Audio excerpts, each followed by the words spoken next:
Welcome back, Greenhouse Science. Today we're going to be talking about the importance of plants and how plants and people uh, interact with each other. We'll also be talking about some other ways that plants interact with different kinds of organisms and how those different things play into plant science there. So the study of plants are essential to human lives. Many of our pharmaceuticals and food and clothing, paper, cosmetics, uh, all comes from plant and plant derivatives, plant products. And so without them, we definitely wouldn't be where we are as a society. The study of plants is a field of science called botany. Plant cultivation probably began around 11,000 years ago in the Middle East, in that kind of belt there. Wheat, barley, lentils, and peas were the first domesticated crops. These are really high energy crops that are really good for storage, for creating really high energy meals. It reduced the amount of like pressure to hunt or forage. Since then, we have continued to find plants that we like to eat, reproduce them, propagate them, and increase the amount of valuable characteristics they have. So we would pick things based on grain that was taller or grain that had larger, bushels, and we would emphasize these good traits and continue to breed them into the population. We haven't done this for just plants, we've also done it with the animals that we coexist with. And agriculture is this growing of plants or animals for human use and this bond and relationship between the two different species there. Inside of this, we have something we call cultivars. Cultivars are things that are grown by people because they have a distinguishing characteristic and sets them apart. You can kind of think of them as subspecies, but they're still able to breed with a much larger population, so biologically they wouldn't be their own subspecies, but that's kind of a way to think about it. Things like Thompson seedless grapes, McIntosh apples, Valencia oranges are all example of these cultivars. This one here in this picture here is the Yoshino cherries. It is a Japanese flowering cherry tree. These ones are in Washington, D.C. They're also in Japan. But this is a specific type of cherry tree that we use for aesthetic purposes. But you can also use them for these ones taste the best. These ones grow the best in my climate. Those kind of things. When you go down and you're like buying seeds, if you ever go buy seeds at like a hardware store, or you go down and you like at a farm store and you're buying them, you can see like beefsteak tomatoes or these like different words for these guys. Morning glory tomatoes. These are all different cultivars that people like for various reasons. Food crops, we classify plants differently normally in normal conversation versus when we talk about them scientifically. We'll go over the differences there. In science, we might say something like an angiosperm versus a gymnosperm. And every day we might say a flowering plant versus a pine tree. Or we might talk about a cereal or a root crop or a legume or a fruit or a vegetable. Things like those are words that we'll use that are much more common for plants inside of normal speech. Cereals, these are grasses that contain grains. Here's some pictures here of a whole bunch of different cereals there. But grain is any edible dry fruit of a cereal. So kind of a circular definition there. Over half of our crops worldwide are devoted to cereal crops. A lot of them are things like rice. A lot of the crops like wheat, corn, oats, rye, and millet are all really, really common cereal crops there. They make up about 50% of calories in the average human diet, and are really commonly used for animal feed as well. So these guys are really important. Root crops, these are roots or underground stems that have developed to be rich in carbohydrates, usually as a storage mechanism for the plant. But in many parts of the world, these are what's used instead of cereals. So they'll do parsnips or turnips, or they'll do beets instead of these. So beet root crops include things like beets and carrots, radishes, rutabagas, and turnips.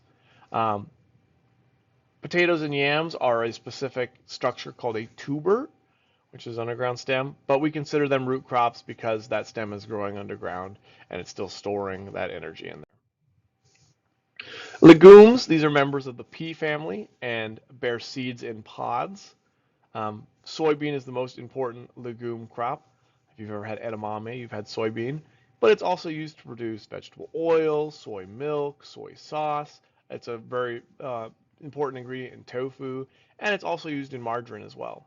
So soybean is very important globally. Some other legumes here, alfalfa and clover are really common for feeding livestock, not as common for feeding humans. But legumes have a really cool feature if you're a farmer and you have land and you want to increase your nitrogen levels. Planting legumes increases your nitrogen levels in the soil. They're good at nitrogen recharge for the soil. Some more things here. We have fruits, vegetables, and nuts. Vegetables like tomatoes, green beans, and squash, we technically classify as fruits in the science world. Fruit is the part of a flowering plant that contains the seeds. Tomatoes, green beans, squash all have the seeds inside of them. Vegetable, then, on the other hand, is a fruit derived from the leaves, stems, um, and roots of non-woody plants. So that would be something like a vegetable. Something like broccoli or cauliflower um, would be a great example there. A nut is a dry, hard fruit that does not split open easily to release its seed. Things like almonds, pecans, walnuts, and hazelnuts. There's a note on here. It's important. Peanuts are not nuts. They are legumes. You'll be doing an assignment based on whether or not they are what they are. Make sure you classify them with the legumes and not with the nuts. Spices, herbs, and flavorings. These are used to add taste to food. Spices generally coming from parts of the plant that are not the leaf and are generally tropical. So they're coming from seeds, they're coming from bark, something like that. Herbs, on the other hand, are usually coming from the leaves and are usually things that you grow in a home garden in most places. If you live somewhere incredibly dry or incredibly cold, you might not be able to. But for the most part, you can grow these in home places or in a windowsill somewhere inside of your house. And then quinine here is an important one here. It's comes from the bark of the cinchona tree, and it's a herb or spice here that can be used to treat malaria. So some of them have health benefits there.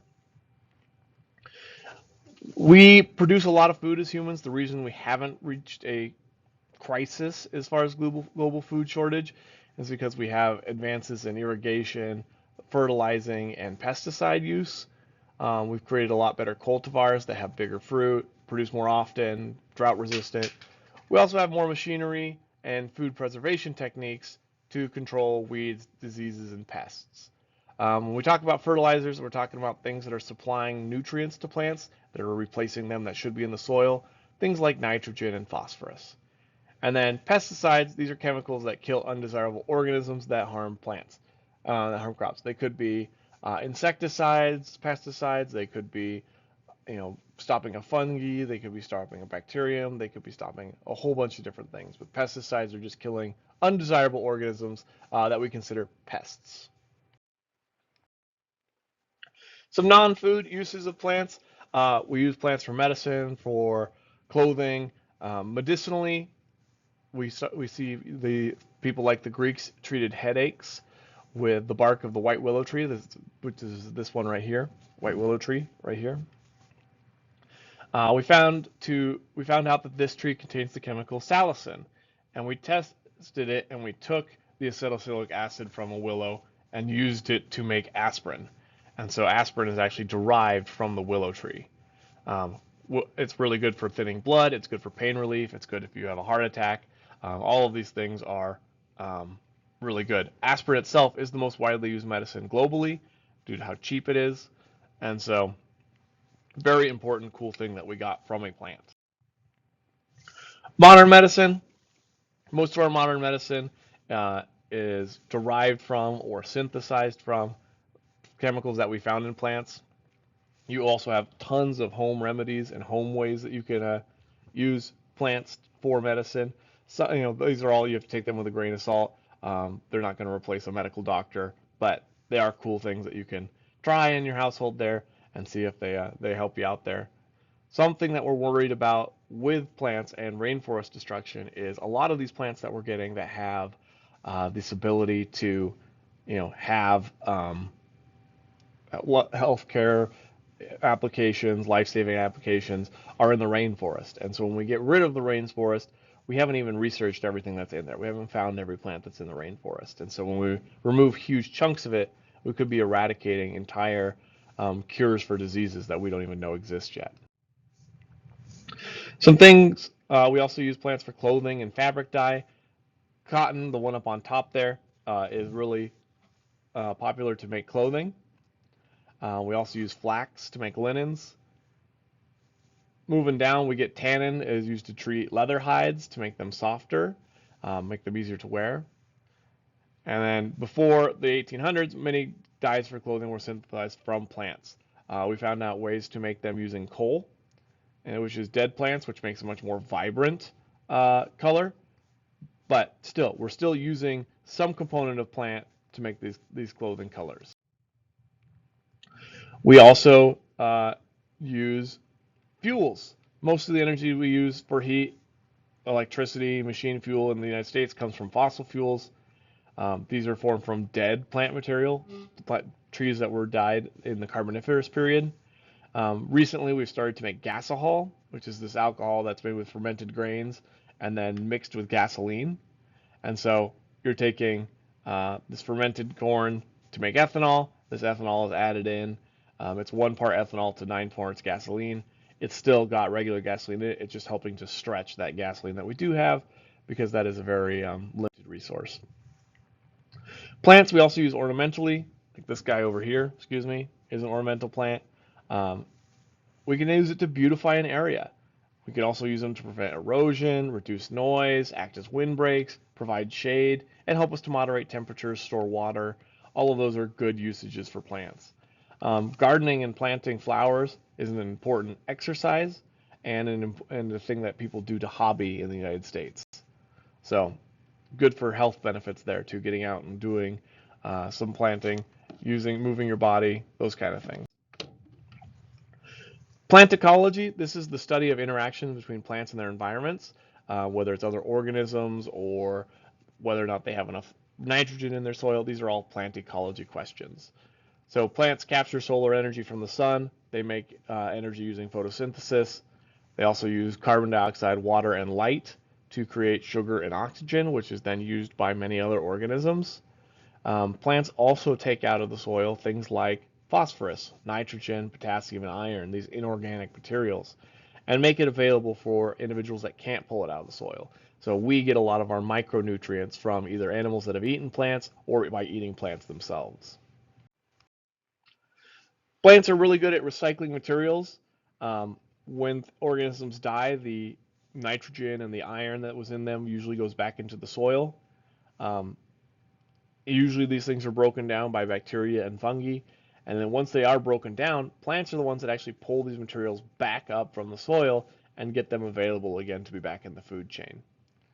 Plants are also really responsible for the early formation of and then the maintenance of soils, holding soils together to prevent erosion, and then just making sure that our soils they help to produce soils that are rich in organic material, which can lead to new plants growing in the area.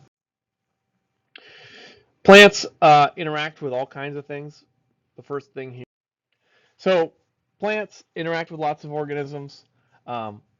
Aside from getting eaten by them, plants also get pollinated by animals. They have created this symbiotic relationship between themselves and their pollinators. The size of the flower, the shape of the flower, color of the flower, odor of the flower is usually designed to very specifically make them attractive to a single thing. The example on the top there, that one it's longer. It's able to be pollinated by hummingbirds. The one on the bottom here, this is an orchid. It has evolved to look like the female bee, and so that it confuses male bees who try to go and interact with these female bees, find the flower instead, and then pollinate it. Very cool adaptations there. Plants also have some bacteria with microbes, bacteria and fungus. Some can be negative. Bacteria causes a lot of disease in plants, blights and things like that, that can negatively affect crops. But there are also some positive things that can happen too. Fungi have a really good relationship with plants. They have what's called mycorrhizae. These are symbiotic relationships between a fungus and the root of a plant. They allow the root the ability of the plant to absorb water and nutrients, and then the plants give that fungus energy from the sun through photosynthesis. So it's a symbiotic relationship. The two are working together to create these products and to nourish each other. We also have interactions with plants as humans. We provide and care for many of them, as we've talked about, for food, clothing, shelter, medicine. But we have also kind of affected the environment and plant interactions because we've introduced plants that we thought were pretty. We took them from one place to another, or we accidentally carried them on our shoes or ships or cars. And we've spread them to new areas, and we spread new diseases to populations. So things like crabgrass, dandelions, water hyacinth, these are all examples of species that exist elsewhere in nature, but we have moved them into new areas that they don't belong to and don't have any natural predators to. Weeds, these are any kind of undesirable plant that crowd out a crop plant or a native plant species, something that's undesirable in here. Water hyacinths, this is what was on the last slide. This is also what's here. And then over here are water hyacinths. As the water hyacinths grow and spread, they impede boats, they steal sunlight, and they kind of mess with the normal ecosystem of this area. They're very pretty, so we can see why people would want them. But you can see on this map over here to my left, um, there's the green highlighted areas are hyacinths, and then a lot of work trying to remove them out of the population there. The last thing to talk about in this one is some plants are harmful to humans. Some are toxic, some are carcinogenic. Most plants are beneficial, some can be harmful. We have lots of deaths every year to things like tobacco, cocaine, opium, and alcohol. These are all either directly grown from or derived from plants. And so all of these things have a negative effect on human population there. Things like up here we have our poison oak, poison sumac, and poison ivy are harmful to touch, and they create a big rash. We also have hay fever. It's just an allergic reaction. It's not an autoimmune thing that results in sneezing, a runny nose, and a watery eyes. Um, all of these are tied to plants in some way, and the plants might not be causing the hay fever. Um, like that's more of a human genetics thing, but it is something that we deal with. So not every interaction with plants is 100% beneficial to humans. That's the end of this one. I hope you learned something about the importance of plants. If you have any questions, let me know, and I'll see you in the next one.